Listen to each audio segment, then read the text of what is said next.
My guest today is an art rock siren with an unforgettable voice, a striking ear for melody, and a gigantic stage presence.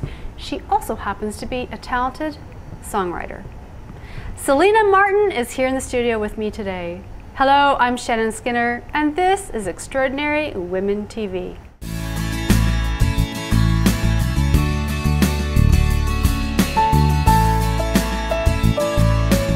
Dive into your career, I have to ask you, what is an art rock siren, or what really is art rock? Art rock?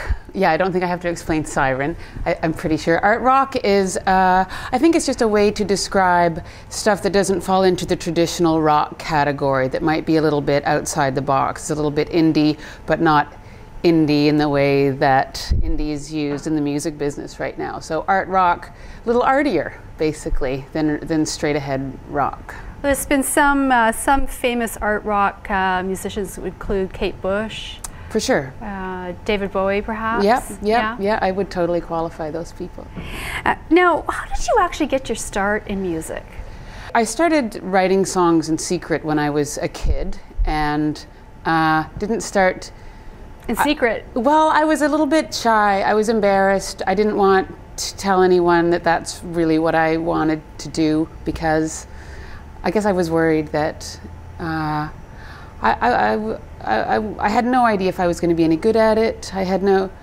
Yeah, so I was writing these secret songs. I had a giant book of secret songs, and I went to school for like post-secondary education for theater, and not music, because I also loved theater, but I had been doing that publicly just by performing in the school plays throughout grade school and high school.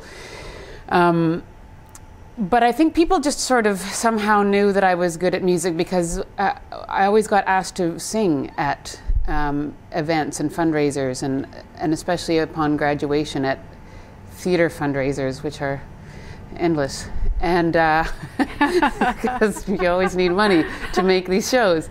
So, and also the theater company that I ended up being involved with was a sort of a four-piece collaborative theater company in which we all had very specific talents. And the thing that I brought to it was I wrote the music for all of the shows that we did. So even though I wasn't pursuing it, I was still sort of being encouraged to do it, and secretly writing little songs that no one knew about at the same time.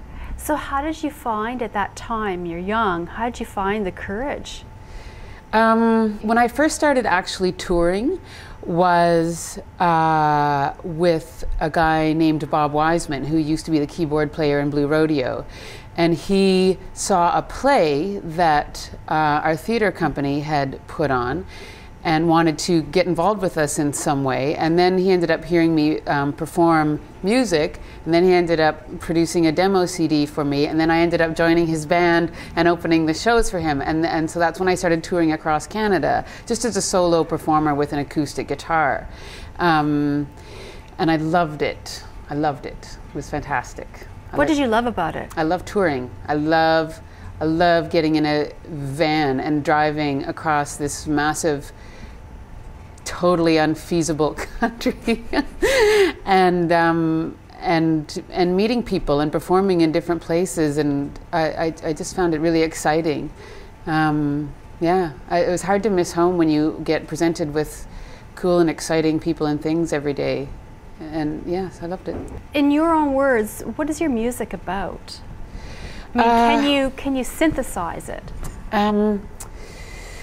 I generally get inspired to write when I feel as though there's something wrong that I have to figure out. It's a way to figure out something that's happening to me, or that I'm seeing happening in the world that doesn't make sense or seems unjust.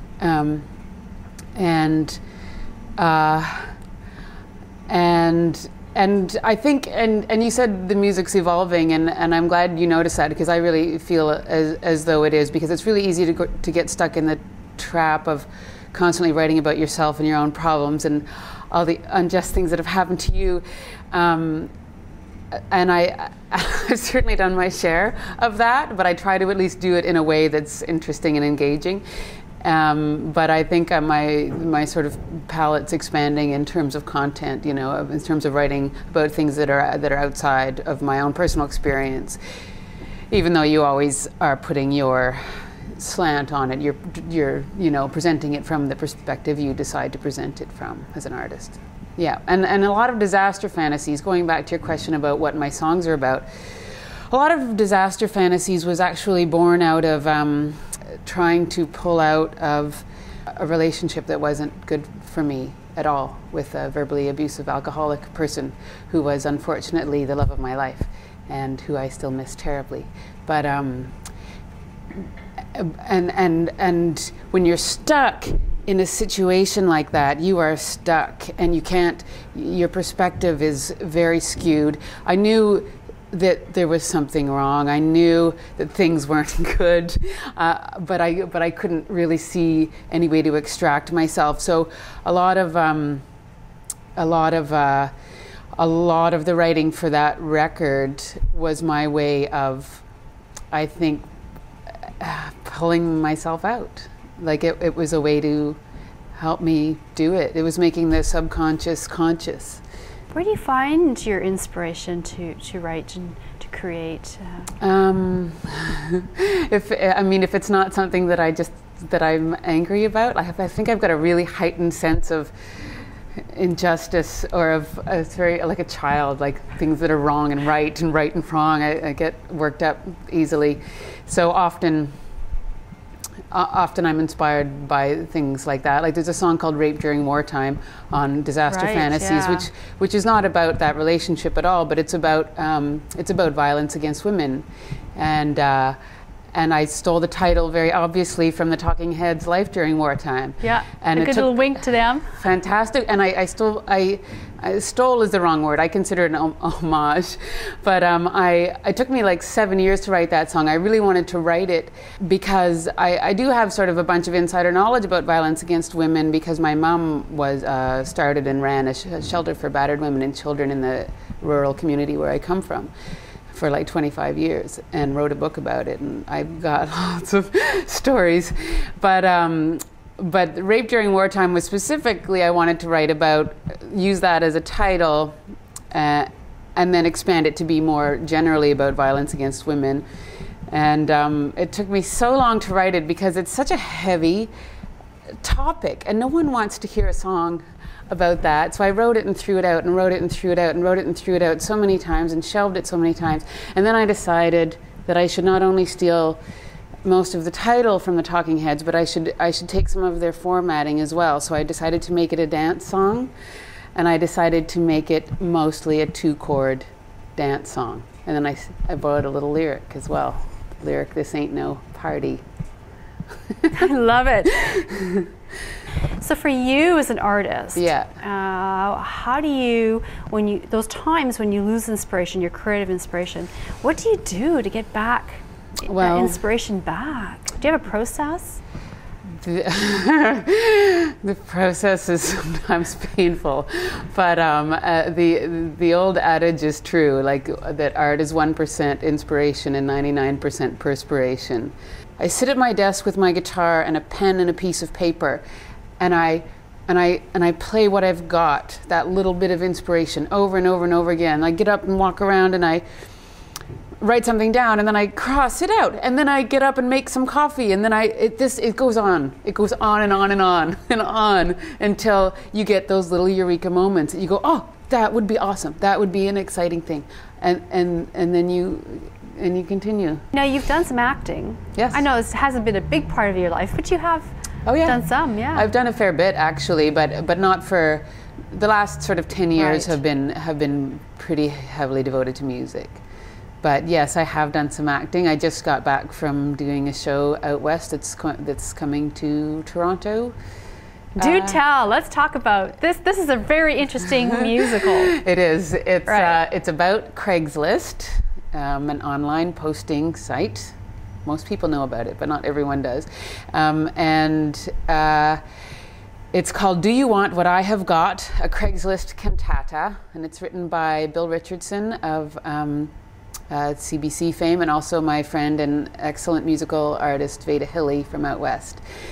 And a lot of it is actual verbatim Craigslist posts delivered by me and 3 other actors and 2 musicians on stage directly to the audience. And it sounds absurd, and it is, but in a really good, really engaging, quite fun way. It's using Craigslist as a means to explore human longing, I guess. And it's funny. Do these people know that their Craigslist posts have been included in a musical? Craig I wonder if mine it. have been, yes. Craig is aware of it, of the show, apparently. Craig of Craigslist. He's been invited to come see it. He's not had the time so far to do so. Yeah, I get there could be people who've seen their posts performed. Who knows? Now, let's talk a little bit about the Selina Martin triplets. Tell us about the other band members. This is your band. Yeah, this is my current band. There are 3 of us all together. Yeah. It's me, my longtime collaborator Annalise Nerona, and a newer collaborator, Kevin Lacroix. Annalise plays guitar and accordion and sometimes kalimba, and she sings. Kevin plays bass and percussion at the same time, and he also sings, and I sing and play guitar.